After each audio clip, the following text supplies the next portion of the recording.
Be ready, that was the motto of the Boy Scouts. The Scout Act was different. The law stated that a Boy Scout must be reliable, loyal, helpful, friendly, polite, kind, obedient, cheerful, thrifty, brave, clean, and respectful, and also naive, apparently stupid, and idiotically trusting. Tom had no other answers after checking the email on his wife's iPhone. He usually didn't look at anything on her phone at all, and she knew that very well, so she didn't bother to use any additional protection. After all, he was a Boy Scout, he didn't invade anyone's privacy. But Tom's wife was leaving town in a few weeks, and Tom was trying to remember the name of her hotel. She had told him about it before, but he didn't pay attention and wanted to avoid an argument about why he didn't pay attention. These debates had become a bit more frequent lately. The trip would be their longest time apart since their wedding 5 years ago, and Tom had been thinking about doing something romantic, like sending flowers. After all, what better way to show the woman he loves how much he loves her than to send her flowers when she was several thousand miles away in the city of love, Paris? It was the city of love, okay, but he wasn't who she was going to love there. No, it had to be Charles, who was also going on the trip. After entering the password to his wife's phone, the date of their wedding, Tom found himself reading one of the non-work-related emails his wife and Charles had exchanged over the past few weeks. They talked about walking along the Champs-Élysées at night, then taking a boat ride on the Seine in the moonlight, and then making wonderful love all night. Almost as surprising as the affair itself was the fact that Tom's wife, Jane, and her lover, Charles, exchanged messages using their work email accounts. She should have known better, so should Charles. Like Tom, Jane was a lawyer. Charles was a paralegal at Jane's firm. All three had conducted extensive document analysis in major litigation cases where huge teams of lawyers and paralegals had read every one of the hundreds of thousands of emails generated or being considered for document discovery proceedings. The story was always that one or two idiots had an affair, and the lawyers then tried to figure out whether the affair had anything to do with the case and, if so, how to limit the damage. The truth is that the reason Tom didn't pay attention when Jane told him about the trip and the name of the hotel the team would be using was because something strange was going on. Tom didn't know what it was at the time, but his instinct made the hairs on the back of his neck stand up. 5 years as a lawyer, listening to clients lie and listening to lawyers scrupulously avoid lying by not telling everything, had sharpened his listening skills, and something was wrong when Jane first told him about the trip, a very boring arbitration process that would keep them so busy that they wouldn't even be able to enjoy the sights, she said. This, without looking at him at all and too frivolously. She knew that Paris was one of Tom's favorite cities, and they had always talked about going there together because Jane had never been there. So, Tom found her answer strange, but he didn't even imagine such a worst-case scenario. The email line he was looking at now was a stiletto stabbed straight into his heart. "Why don't you just get rid of the Boy Scouts so we can spend more time together without worrying?" Charles wrote last night. "I feel safe with him," Jane answered. "So why are you having fun with me behind his back every chance you get? You do it better." Tom had no idea what he was going to do at this point, other than forward all correspondence to his address and print out the email exchange on the printer, just in case. No doubt, as an experienced lawyer, his first instinct was to preserve the evidence. After printing out the emails and putting them away, Tom began to think. He definitely knew what he wanted to do. He needed to think before he hurt anyone. This thinking is what made him a lawyer. He was paid to use his brains, not his brawn, and he had to think about it quickly because Jane was out for a run and would be back soon. But before he could think, he needed to finish the mission and find a hotel. However, this would not be for sending flowers. He didn't know why he would need this information, but he just knew he needed it, perhaps as a target, close to the Eiffel Tower, about a 5-minute walk from the International Chamber of Commerce, where Jane and Charles would be working on their arbitration case with the rest of the team. At least when the two lovers had some free time. Once he found the hotel, he had to quickly do a computer search on Virginia divorce law. He remembered some things from the bar exam 5 years ago, but it was always good to check. Adultery was grounds for divorce and could affect issues such as alimony and division of property. But the accusation of adultery also had its own nuances, one of them being connivance. Finding out about the adultery and then voluntarily resuming sexual relations and continuing to live together was her defense, so he needed to get out of the house quickly, and there should be no confrontation. Not yet. He fully intended to hit her with complete shock and without any unknowns thrown into the mix. He was going to dominate the battle space for the rest of this marriage, which meant he would have to lie, inconsistent with the Boy Scout law, but it was war after all. It was Churchill who said, "Truth is so valuable in wartime that it must always be accompanied by a bodyguard of lies." Tom's lies would serve a higher purpose now. In any case, none of them were under oath. He went up to the master bedroom and began to pack his things. He finished quickly and placed his suitcases by the front door. He had almost finished gathering the important documents he needed: bank and credit card statements, 401k and IRA statements, car titles, pay stubs, mortgage, and Jane's latest student loan balance, when she returned from her run. He heard her in the kitchen as he rose from his basement office. He decided to look exhausted and out of sorts when he saw his wife. Her shoulder-length brown hair was pulled back into a ponytail. She looked good. It's a pity that she was disgusting in his eyes. He already knew that love was dead. "You know I'm going to Paris," he said with a grim smile. The color drained from Jane's face, her blue eyes turned pale. "What?" "Paris, Virginia." Her shocked expression quickly disappeared. "Sven just called," Tom continued. "We are testifying in an insurance case, and we must prepare a witness. Apparently, we just lost the motion to compel. The judge is pissed, and the entire investigation timeline is in chaos. I'm going to be on the road for a few weeks, although I'll probably have the opportunity to stop by from time to visit." "Poor baby," Jane said with an appropriate expression of concern. "Maybe your company is hiring." "I would prefer to go to your Paris," Tom said, and saw concern appear on her face again, but then she grinned. "Send me your resume. Maybe you have the right amount of experience for us to consider you." It was a joke. Jane's law firm ranked higher in the rankings than Tom's. Then, perhaps with some guilt, she made a move as if she was going to hug him, but Tom turned and returned to his office before she could close the gap. The visions of him slapping her in the face were coming back, and he wasn't sure he could keep them under control. Back upstairs, Jane asked what he wanted for dinner. "I can't stay for dinner. I'll grab something on the way. Sven is going crazy and wants me to hit the road immediately," he spoke, bustling around the kitchen. Jane followed him to the door, looking a little worried as he grabbed his suitcases and headed for the door. She pursed her lips for a goodbye kiss. "Sorry, I think I may have caught a cold this morning. I have a sore throat, maybe it's an allergy, but I don't want you to catch anything." Tom followed her to the car as he loaded it. "When will you be back?" "Probably not before Friday. We're going to Roanoke after Paris, then next week we have to go to Baltimore." Perhaps he was becoming even more paranoid, but he thought he could hear the gears of her brain turning as he watched her avert her eyes, as if imagining how his absence would open up some unexpected possibilities for her. Waving goodbye, he backed out of the driveway. He hoped she would simply assume that he was busy with work and annoyed that he had been called on Saturday. His acting couldn't handle much more at the moment, but he suspected that she was already planning to invite Charles over. Tom drove until he came to a nearby shopping center with a coffee shop. Like most lawyers, he thought better by putting it down on paper. As he finished his coffee, he began to make a list of things that needed to be done. He paused for a moment to realize that he had never thought about reconciliation. That wasn't even an option. There would only be retribution. The only question was the degree of retribution. The ringing tone of his phone interrupted him.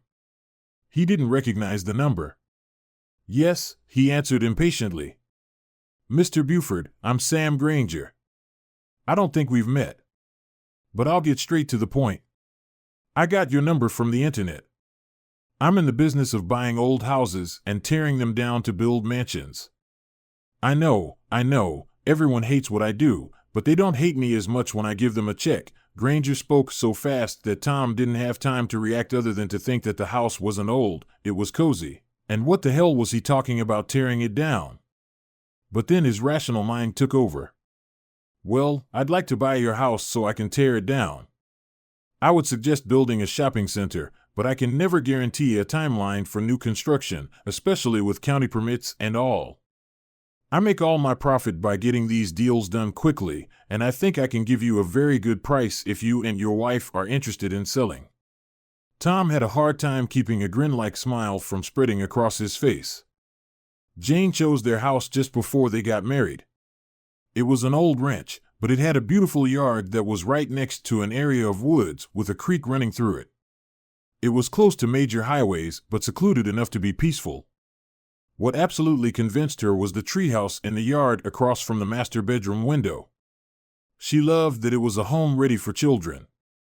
Tom simply loved the price and the fact that it was only 20 minutes from the main parking lot of the subway system.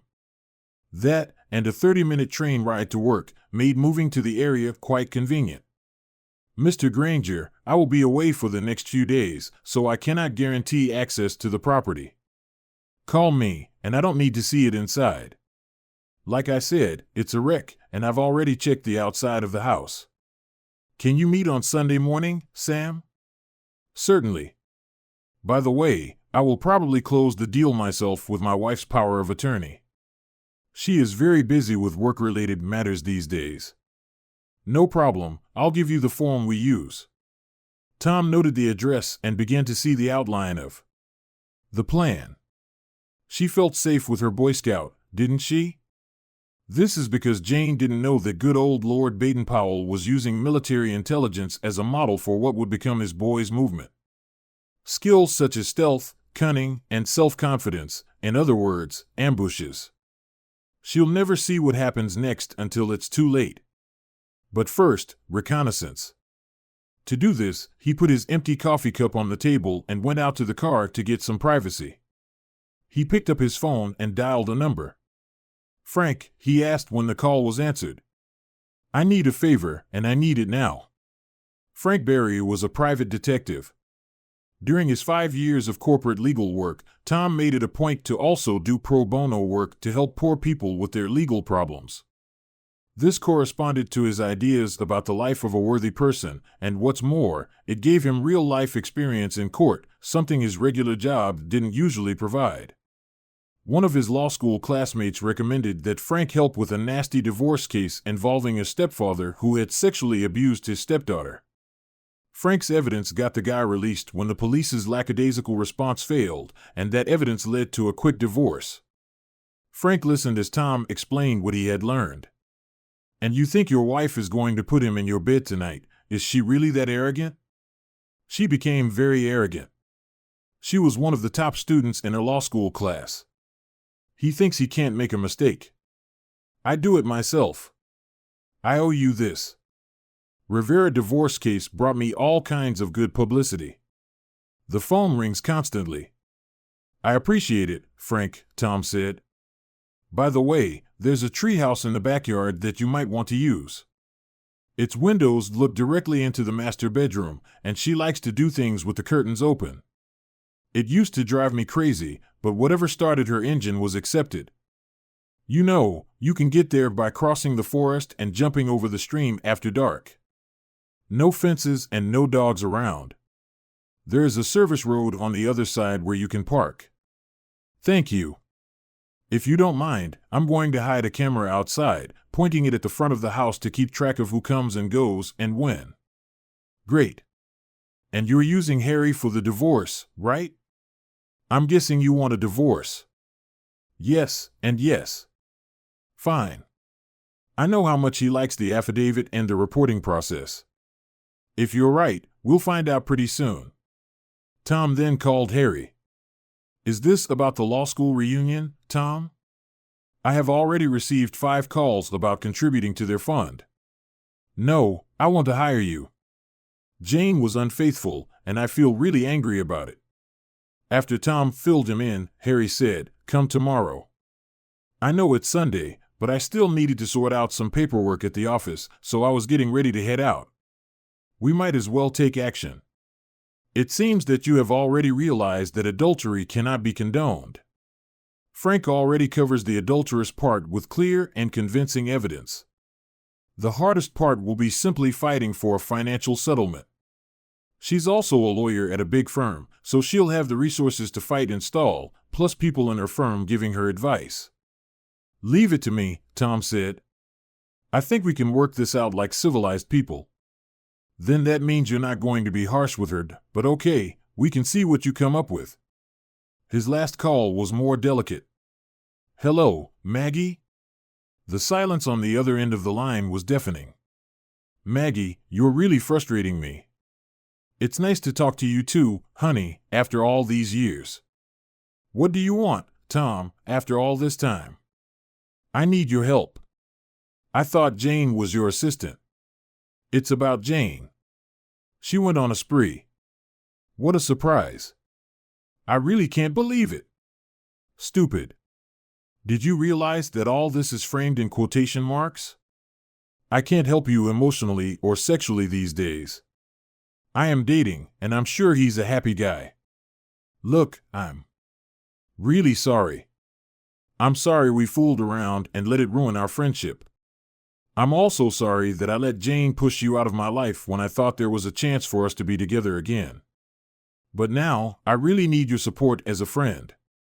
What do you need, Tom? He told her. There was silence on the line, then laughter. I agree, she said after she had calmed down, but he could still hear the smile in her voice. You always made me laugh. Thank you, Maggie. When the dust settles, you'll have to introduce me to Mr. Lucky so I can congratulate him on his excellent taste and invite you both to dinner. It's a date, she said. Tom needed somewhere to hide for a while and plan, so he found an extended stay hotel outside the Beltway in Fairfax, far enough away from his and Jane's usual haunts where he wouldn't risk being seen. Settled in, he then went to get something to eat. He wasn't actually hungry, but he knew he needed something in his stomach to fuel the alcohol he planned to drink. A restaurant called El Mariachi was across the street from the hotel.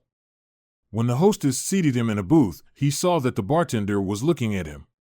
He seemed vaguely familiar, but Tom put it out of his mind at the moment. He had enough reason to worry. The menu items indicated that the restaurant was an establishment pretending to be Mexican. Most Americans didn't understand the difference. He ordered some inexpensive tequila with his meal. He knew the hangover the next day would be severe, but he considered the pain part of the cleansing ritual. The waitress returned with a bottle of excellent tequila from the top shelf. When Tom looked up at the waitress, she simply pointed to the bartender, who saluted him. Tom returned the greeting and poured himself a generous drink as the bartender returned to serving other customers. It took a moment, but Tom remembered who he was. He remembered the bartender as one of the members of the public who attended Rivera's divorce hearing, as well as the criminal trial that Tom attended. He always sat in the last row, alone. No one ever sat next to him. His client's daughter, Sonia, hugged him one day, but when Tom asked Sonia who it was, she became very quiet and said he was just a family friend. Tom ate in silence, making notes on a notepad and drinking tequila. After the waitress cleared away his dirty plates, he went to the toilet.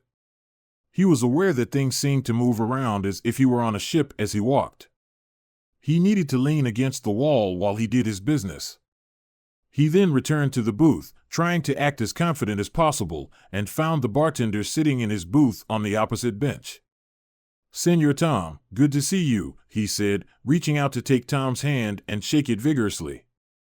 Tom sat down and waited for what he would say. "I never thanked you for helping my cousin deal with that bastard she was married to." Tom tried to argue that it was nonsense, and he was just doing the little he could, but the bartender ignored him. "He was severely beaten in prison. Did you know about this?" "Very much. They don't think he'll be able to walk again or eat solid food." The bartender had a small smile on his face as he told Tom this. Tom felt a chill as he looked at the bartender. "I didn't hear that," Tom said. The bartender shrugged. "This is yesterday's news." What brought you to El Mariachi alone on a Saturday night? Where is your charming wife? Tom looked the bartender straight in the eyes. The bartender was still smiling. It was not a mocking smile, more like a smile that knew a lot. Tom couldn't understand why he asked such a strange question. How did the bartender even know Tom was married? Tom then remembered that Jane surprised him by showing up at one of the hearings and kissed him after it was over.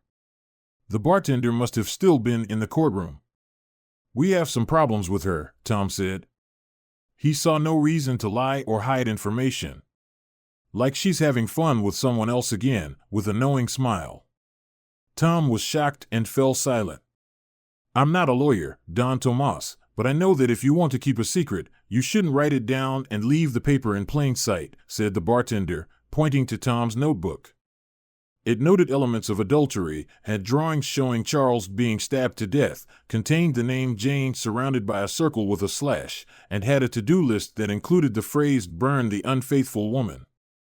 Tom shrugged.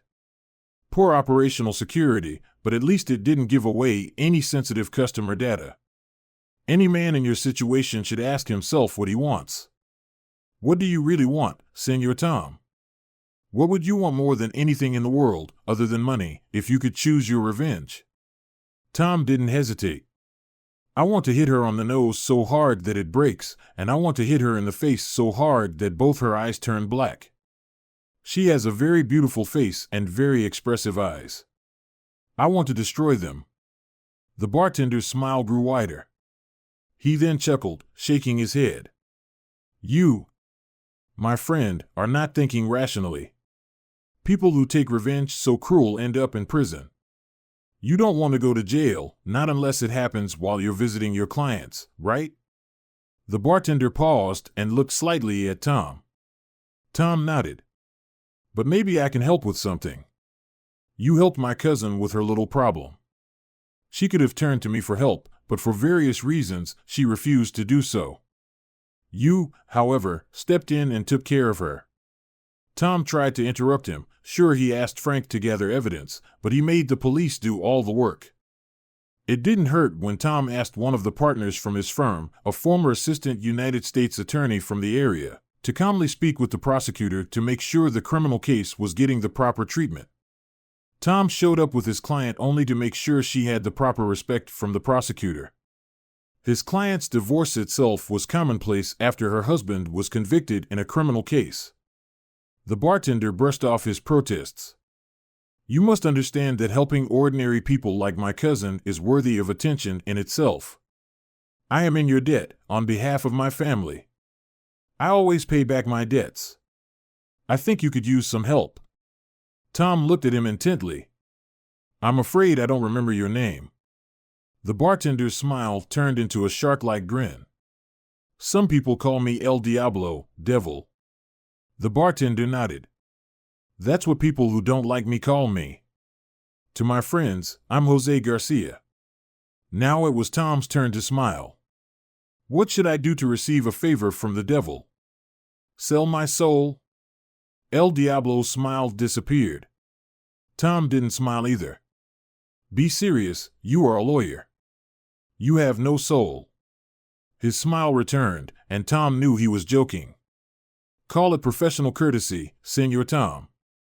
Now, just give me your address, your wife's name, and tell me what her daily routine is. What are you going to do? I have several ideas, but what does this phrase sound like? Ignorance is bliss. I think you need to be blissfully unaware and be able to report on your movements over the next few months. Buy yourself a burner phone so we can keep in touch, and leave the number here at the bar.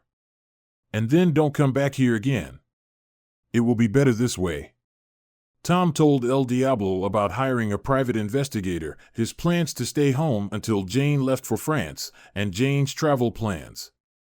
El Diablo knew this hotel in Paris but did not say from where.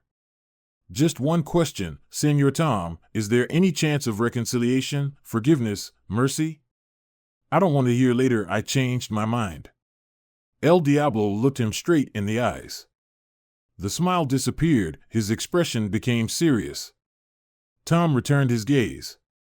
Tom took a deep breath and paused to check his emotions again. The path was clear.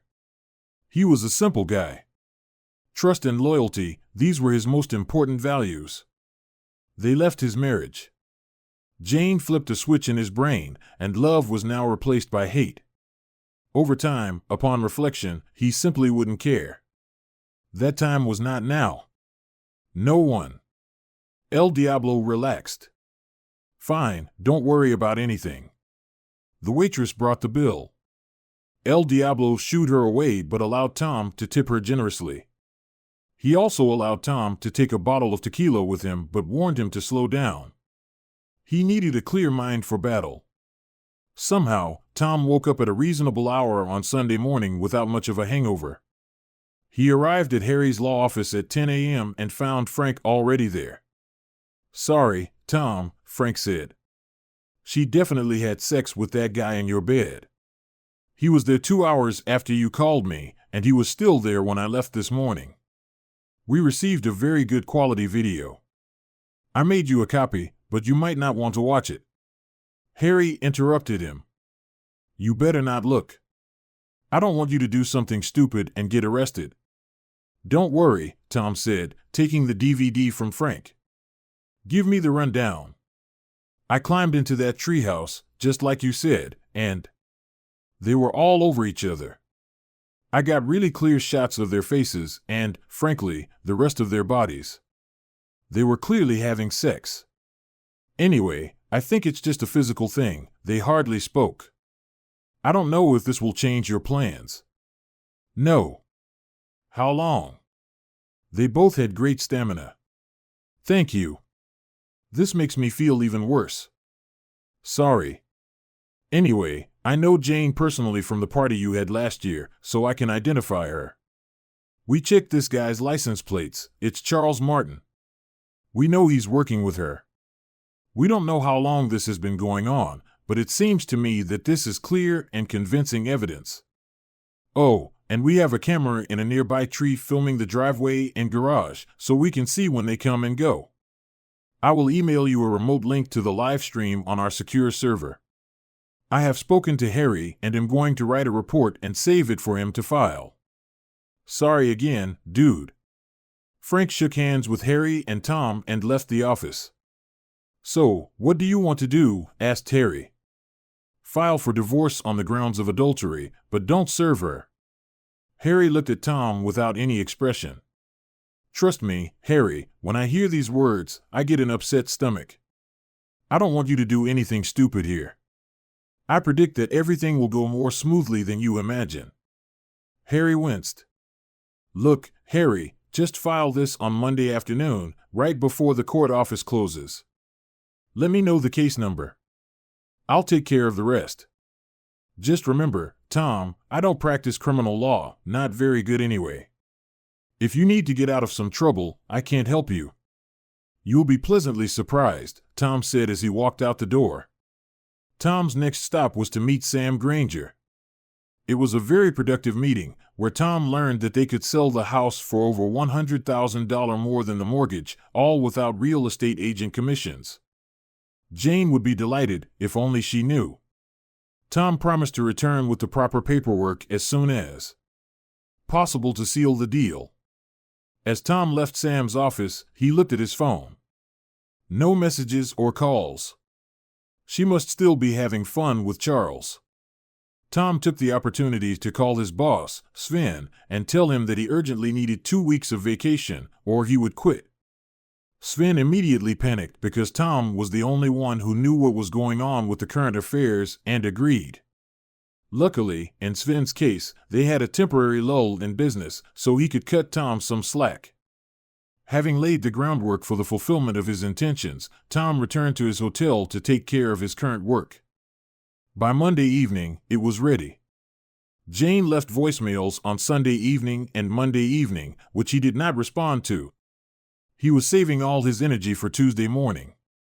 Thanks to Frank's camera in front of the house, Tom knew that Charles had spent Monday night there and, based on Charles's stay from Sunday evening to Monday morning, he would likely leave around 8 a.m. to head to work. Jane was leaving around 8:30 a.m.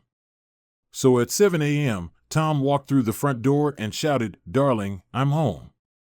He heard a sudden noise upstairs, and then Jane came down the stairs in her robe, disheveled and shocked. "Honey, what a surprise," she said, trying to seem cheerful but barely holding it in and just as clearly on the verge of complete panic. "I thought you wouldn't be here until Friday. You didn't answer my calls." "Sorry," Tom answered cheerfully. "You know how it happens." Tom pretended not to notice the 2 glasses of wine left in the living room and headed straight to the dining room. Jane stood in the doorway, looking at Tom, trying to figure out her next move and how to stop him from going up the stairs where Charles was obviously hiding. A knock on the door made her jump. "Can you open it, honey?" Tom asked. Meanwhile, he began laying out papers on the dining room table and pretended not to notice as Jane squared her shoulders and went to open the door, perhaps expecting the bait to arrive with the divorce papers. Instead, it was Maggie who walked right in as soon as Jane opened the door, simply saying, "Hello." Jane watched with curiosity as Maggie sat down at the dining table and opened her suitcase. "Sorry, honey," Tom said, "but I don't know when I'll be on air again, and you know I can't think of you going on a foreign trip without renewing your powers of attorney. You know, just in case something goes wrong and we need to deal with some financial or medical emergencies. Oh, and I had a couple of moments over the weekend and got a tip on refinancing our mortgage at a really great rate. Since we are both going to be traveling, I thought this was the only time we would be able to do it. Sorry for the urgency." He tried to look apologetic. "Who is this?" Linda asked, pointing at Maggie when the artery in her temple stopped pulsing violently. "I'm Maggie." "Maggie is a notary," Tom explained. Jane visibly relaxed. She still had a lover hidden upstairs, but events had not yet completely spiraled out of control. "You, my Boy Scout, always ready," she said with a grin as she sat down, although her eyes were still wary. "It's just who I am, honey." He handed Jane a pen and began laying out the papers in front of her. "The flags with arrows show you where to sign. Take the time to read the documents if you want." "I trust you," Jane said with a wide smile, quickly signing all the papers in front of her. He prayed to God that she would do it because otherwise, he was screwed. But as they say, he who dares wins. As Jane signed each document, Tom laid them out and handed them to Maggie, who lined them up and notarized them. "Mrs. Buford, do you have a photo ID?" asked Maggie. Jane stood up from the table to go get her purse. Maggie and Tom exchanged glances, but both had to quickly look down at the table to keep from laughing. Jane placed her driver's license on the table. Maggie took a photo of them on her phone and noted the details in her notary journal. Jane offered coffee, but both Tom and Maggie declined. As Maggie finished marking the documents she had certified in her book while Tom put everything into separate folders, Jane's eyes continued to look up, waiting for Tom to try to go there, calculating her next move. Maggie left, putting all her things away and giving Tom a smile when Jane wasn't looking. Tom then gave Jane a break by saying he had a conference call to hold and would go down to his basement office to do it. Jane's shoulders relaxed because now she would have time to get Charles out the door and clear any trace of him before Tom emerged from his man cave again. Tom went downstairs to give her the illusion that she was still fooling him. He pretended he didn't hear the heavy footsteps on the steps as Charles fled or the sound of the garage door opening so Charles's car could leave. But when he heard the sound of the shower running in the master bathroom, Tom gathered everything he had, walked out the basement door, and drove off in his car without saying a word to his loving wife. 2 hours later, after a hearty breakfast at the diner, Tom was in Harry's office. Harry looked shocked. "So, you're telling me that you made your wife sign Form CC 11406 confirming the filing for divorce and waiving all future service of process and notice of any future proceedings?" "Yes, the duly certified form is right here." "And so it was. You are also telling me that you forced your wife, an experienced lawyer, to sign a property settlement agreement in which she transfers to you all proceeds from any sale of your home and contents therein, cars, and any jewelry she owns, Keeps gives you free rein to manage your personal belongings and allows you both to walk away with the retirement accounts you each own without any alimony from you to her. She still earns more than me according to these documents. She expressed a willingness to leave the marriage with only about $125,000 of her retirement contributions, plus about $200,000 of her student loan debt from law schools, right? She always had a very generous nature. Harry narrowed his eyes at Tom and returned to the papers on his desk. And you also made her sign an affidavit in which she admits to adultery and even admits that her lover was upstairs in the marital bedroom at the time of signing and was there all night, after having sex with her the night before. Are you even telling me that her affidavit supports the truth and accuracy of that line in the email where she talks about staying with her lover because he is better at it? Is this what you want to tell me, lawyer? Tom said there were no emotions on his face as far as he could restrain himself. Please don't insult me. The documents speak for themselves. Harry looked at the documents, looked up at Tom, started to smile, suppressed a smile, and then turned around in his chair. To hell with this. I will accept this file. You are a respected member of the bar and a friend from law school. How was I supposed to know you did all of this? I thought it was good. Your Honor, I'm deeply confused. I was completely taken aback by the fact that my client had betrayed my trust. If anyone should have his license revoked, it's Nicholas A. Buford, ESQ, Your Honor. See where I'm going with this, Tom, if necessary. Will this notary certify that Linda signed all this? Yes, she will do that. Will she testify that Linda carefully studied the documents? I wouldn't want to try to prejudge or influence anyone's testimony, but as you say, Linda is an experienced trial lawyer, so I'm confident she gave the documents the attention she felt they deserved. I'm sure the notary will say that she saw Linda Buford go through the documents and sign each one. I cannot otherwise express an opinion about her state of mind regarding her understanding of the contents of each document. Okay, then, said Harry. I'll record all of this today, plus Frank's affidavit and report, which includes photographs and a DVD.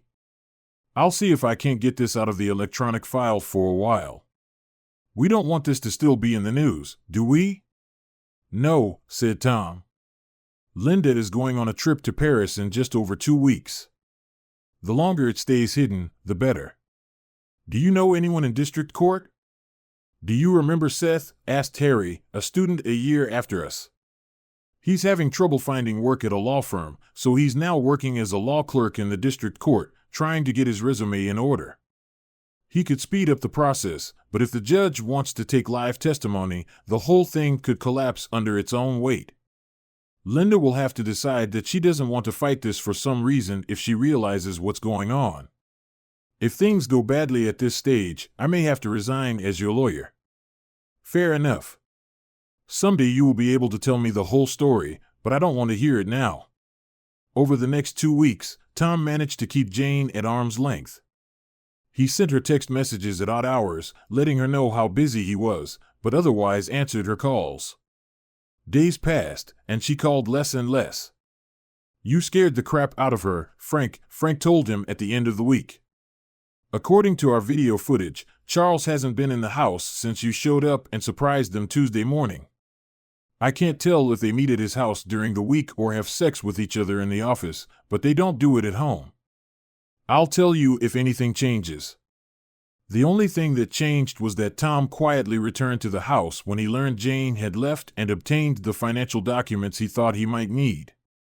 He also signed a contract to sell the house with Sam Granger. The sale was scheduled to close during Jane's first week in France. In the evenings, Tom went to the gym, read in his spare time, and wondered how he got to the point where he was 30 years old with such a chaotic life. He told Sven that he needed to rest for a few more weeks, to which Sven reluctantly agreed. She's having fun with him in the house again, Frank said on Saturday, a week before Jane was due to leave for Paris. Thank you for warning me, Tom replied. He didn't really care, but he knew he would rather burn the sheets than sell them when he abandoned the house. By this time, Tom had already watched the video Frank gave him. The first time, he could see the attraction. Charles was a couple of years younger, and Frank's investigation revealed that the guy was a regular at the gym, always warming up in front of the mirror before weight training. Otherwise, he was unremarkable. By comparison, Tom was in decent shape, but he certainly didn't have a washboard stomach. Obviously, Jane was looking for any deal Tom could have done without such superficiality. Before Tom knew it, Jane was off on her long-awaited trip to Paris. One of Frank's men followed her to the airport and waited until the plane took off for Europe. After receiving the news, Tom went into the house, put all of Jane's clothes in a pile in the living room, and packed everything he wanted to keep. The movers arrived the next day, packed Jane's clothes into boxes, and sent them to a warehouse. They packed Tom's things separately and moved them to the apartment he found thanks to Sam Granger, a skilled house demolition specialist. Tom was able to sell the furniture easily. When the house was finally empty, Tom took one last walk before completing his final task. He carefully collected the wedding photographs and album, as well as Jane's wedding dress. He took them to the patio fire pit that was directly underneath the treehouse, carefully placed the photos and album in the pit on top of the charcoal, added the dress and some lighter fluid, and lit a match. After it all burned down, Tom was pleased to see that the video actually had a lot of detail. You could even see details of their memorable moments together in each photo as it was added to the pit. A day later, Tom completed the sale of his family home, using a power of attorney from his wife to sign as her attorney-in-fact. She really should have read everything she signed. With a separate financial power of attorney, Tom was able to deposit the home sale proceeds check into his personal account, pre-certified on behalf of his wife as her attorney-in-fact, and closed the joint accounts. 3 days later, still in the first week of Jane's trip to France, a construction crew leveled the house. They cleared the rubble in a few days. After this, work began on preparing the site. Unfortunately, the tree with the house, which was ideal for children, had to be removed. There was a gazebo on the new site. Unfortunately, at the moment when the entire place where Tom and Jane once had a happy home turned into just a large square of land, construction stopped. It looks like something went wrong with the permitting process. Tom and a friend from law school who worked in the county permitting department were confident that the problem would resolve itself within a couple of days after Jane returned home from France, once the appropriate forms were received and approved. During all this time, Tom did not answer a single call from Jane. He stopped texting her, didn't respond to emails, and didn't respond to voicemails. Some of her friends and relatives called. Tom sent a quick message back saying he was busy and traveling, mostly so they wouldn't try to drive by the house and see him. El Diablo called him on his prepaid cell phone and told him that Jane and Charles seemed to be under stress and weren't looking well. Maybe she suspected something was wrong, Tom asked. How did he know this? El Diablo only said that he has friends everywhere, even in Europe. He did ask Tom if he would be interested in returning Jane's wedding and engagement rings. When Tom said no, El Diablo asked if he would mind if someone else bought them. Hell no. Fine. I might know someone who would like them. On Wednesday, 2 days before Jane was due to return from Paris, Tom was in Harry's office. I don't know how the hell this happened, but here's the divorce decree. This is much faster than usual for this type of case, and Seth remained silent. I don't want to know, and I don't ask. Count your lucky stars and congratulate yourself on being single again.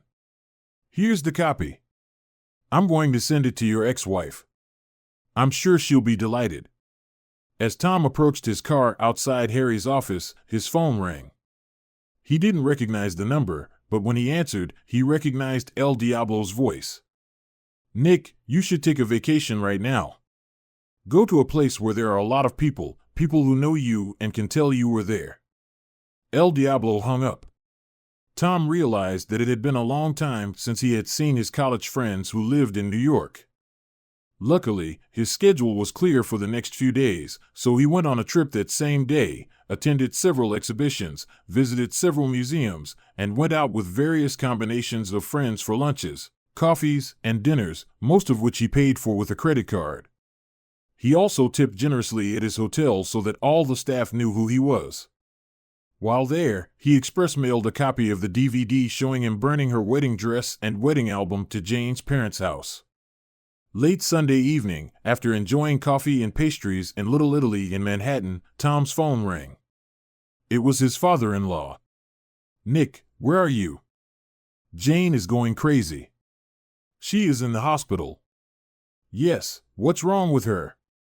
This was getting interesting. She returned from her trip on Friday, but she and her colleague were apparently kidnapped from the airport. They were both high on something, and they only came out this morning. A colleague was beaten almost to death, and Jane. Her father's voice wavered. Once upon a time, Tom would have shown compassion. What happened to Jane?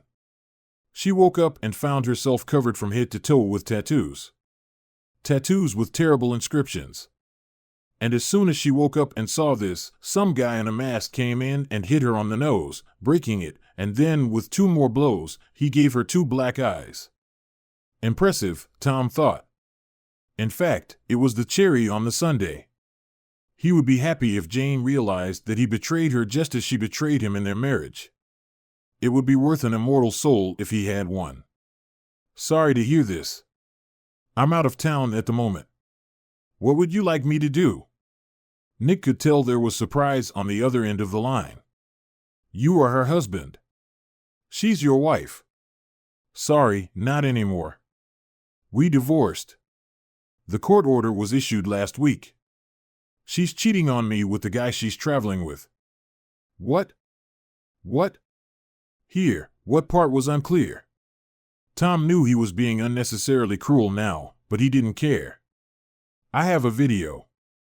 I can send you a copy of her having sex like a cat, and not with me, if you want to know." There was silence on the other end of the line. Tom wondered if his father-in-law had had a heart attack. "We're done with her, so you'll have to take her home. She's not my problem now." "You did it," his father-in-law shouted. "I've been in New York since Wednesday, celebrating my divorce. Look, I know you're upset, and I hope Jane gets better soon, but I don't think we have anything else to say to each other." He hung up.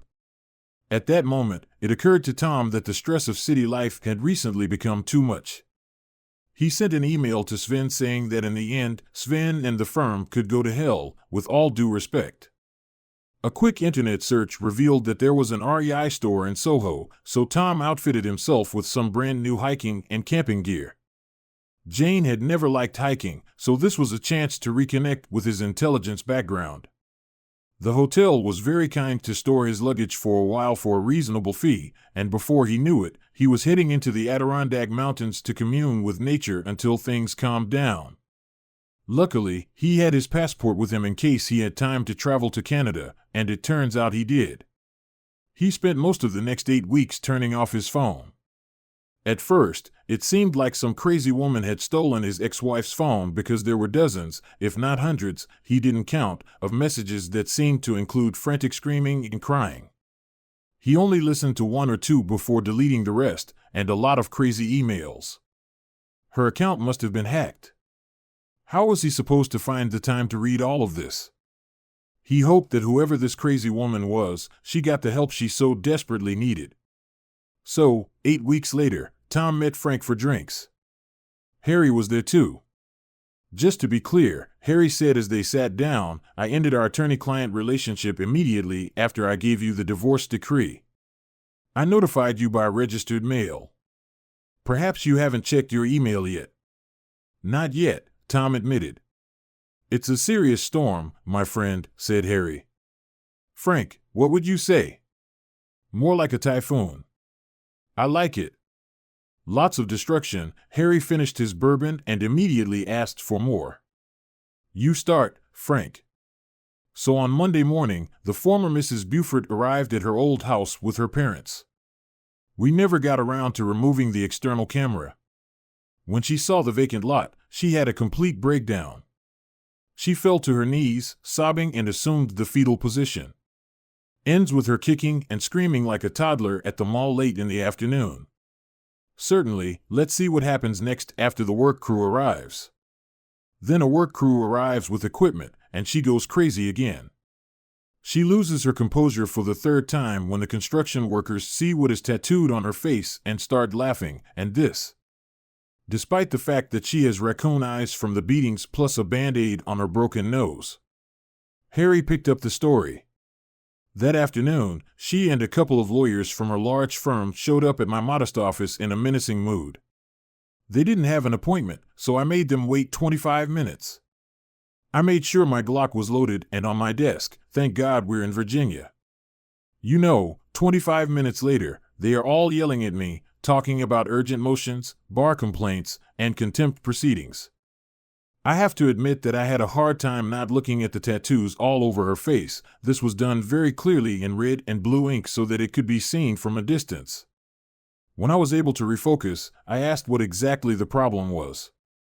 Which statement in either statement was false? They all stopped and looked at each other, so Harry asked if there was any controversy about Jane committing adultery.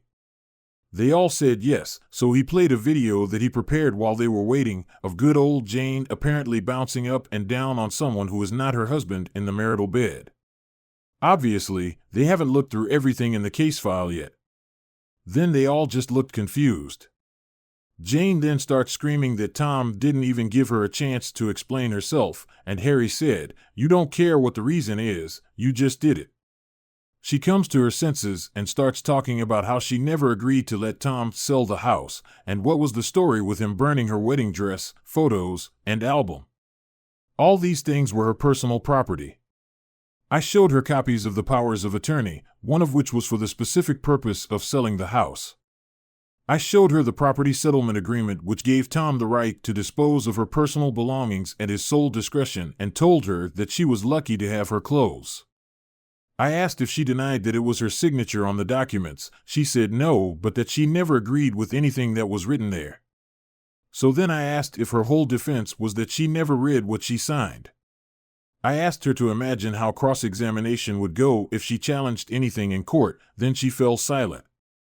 I also pointed out the affidavit she signed where she admitted that her lover was upstairs at the very moment she signed, and I asked if that was true. This was the moment when she lost consciousness. Her entourage tried to revive her, but I had already called 911. She refused to go with them to the hospital, but then she started screaming about tattoos and her boyfriend getting beat up, and I said it had nothing to do with you as far as I know. You were out of town anyway, and maybe Charles pissed off some husband, either another wife having sex with her or some other woman who thought Jane was taking Charles away from her. I told them they knew where the Fairfax Police Department was if they had a criminal case they wanted to discuss. Then things got even better, Harry continued. So they still kept talking about filing a motion for reconsideration and all that kind of stuff. That's when I told them that just that morning I had received an anonymous email with links to several videos of Jane and Charles in your bed when they started doing it again before the trip to Paris. The message said that the videos would be sent to everyone Jane knew and that you, Tom, knew nothing about it and could not stop them from doing it, and that they were friends that you once helped and that they will protect you and that they would hit the send button that day if she didn't just let the whole thing go. Do you know anything about this? I was out of town, Harry. After that, they left. I haven't heard anything about them since then, and nothing happened in the courthouse. It was Frank's turn again. They must have called the police because a couple of detectives showed up. They wanted copies of the videos and the report. Then they lost interest. Neither Jane nor Charles could say what happened, only that they got into a taxi at the airport, and the next thing the guy knew, he was in the hospital with Jane. She woke up in a dirty hotel, got hit in the face, and then went to the hospital. The room was also billed to her credit card plus room service and minibar. This time, Nick told him, the hotel manager had said that New York cops had checked out his stay at the hotel and that his New York friends had been contacted as well, but they vouched for his very active schedule in the city. Rumor has it, Harry said, that your ex is hiding in her parents' basement while she gets laser tattoo removal. The problem is that they charge per square inch, and it's covered from head to toe. It would have to cost tens of thousands of dollars, and still, the marks would remain with her forever. It's a shame, Tom said. Harry stared at Tom. Frank simply pursed his lips to keep from laughing. What happened to your lover? I understand that he was badly hurt, said Harry. There will be a lot of physical therapy in his future. The head is slightly damaged, multiple concussions. He will likely have some difficulty getting another job as a paralegal. Their firm also released them both. It seems their relationship fell apart during the trip, and somehow this negatively affected the entire arbitration. There were not enough documents, objections were not ready, witnesses had problems, they lost on the merits. The client was unhappy. The firm had to make human sacrifices to retain the client for future work. Someday, Tom, you'll have to tell us how you managed to cope with this, Frank said. Dealt with what? I'm a Boy Scout, Tom said. Maggie was waiting in the car when he got out. I'm a little upset no one asked me if I actually certified the documents or if she read them before signing. I was willing to say that I watched her study each one before signing, but I couldn't estimate how much time she spent on it. We should discuss this over dinner. I need to treat you and your boyfriend to thank you for helping me gain my freedom. Maggie turned to him and looked over her sunglasses as Tom reversed the car out of the parking lot. There is no guy, idiot. Tom stopped abruptly and looked at her. Really? Indeed. Now shut up and take me home so you can begin the rather long and grueling process of apologizing to me. Oh, okay, Tom smiled. But first, I have to stop by the post office. For what? I'm sending a card to an old friend, Tom said, pulling it out of the glove compartment. It had the Boy Scouts logo on the front. I asked her, does she feel safe now? Safe. As Tom drove Maggie home, the quiet hum of the city night enveloped the car, bringing with it a reflective silence. The drama and upheaval of the past weeks seemed to settle like dust after a storm, leaving Tom with a stark clarity about the choices he had made and the life he was now leading. It was a life he could have never envisioned, one marked by a vindictive yet liberating battle for his own dignity. Maggie's presence next to him was a stark reminder of what loyalty and genuine relationships meant. As they drove past the softly lit streets, Maggie broke the silence, her voice gentle yet firm. Tom, you've been through a war of sorts, haven't you? Tom nodded, the weight of her understanding pressing upon him. Yeah, it was a war I never wanted, but I guess sometimes you have to fight to protect what's yours, your self-respect, your future. Maggie smiled, her eyes reflecting a mix of sadness and respect. And now, what's next for you, Tom? What do you want from this new chapter of your life? Tom thought for a moment, his gaze fixed on the dark horizon. Peace, he finally said. I want peace. I want to rebuild, maybe find a way to use what I've been through to help others. Maybe that means changing how I practice law, focusing more on helping people prevent these kinds of legal nightmares. And, well, making amends where I need to. Maggie reached over, placing her hand over his. Starting with friends? Starting with friends, Tom agreed, a small smile tugging at the corner of his lips. They arrived at her apartment building, and as Tom walked Maggie to her door, the tension that had enveloped him began to ease. He was starting to see the path forward, one that would require humility and the courage to forge genuine connections, unlike the superficial ties of his past. Thank you, Maggie, for everything, Tom said as she unlocked her door. Maggie turned, her expression sincere. Just remember, Tom, no one is beyond redemption if they're willing to work for it. And maybe let go of the scorched earth tactics? Tom chuckled, a genuine sound that felt foreign after all the bitterness. Scorched earth is off the table. From now on, it's about building, not burning. Good, Maggie said, stepping inside. And Tom, don't be a stranger. Friends are hard to come by. I won't. And I'll make sure that dinner happens soon, Tom promised. As he walked back to his car, Tom felt lighter. The city around him seemed less like a battleground and more like a canvas of possibilities. The road ahead would not be easy, but he was ready to face it with a new resolve.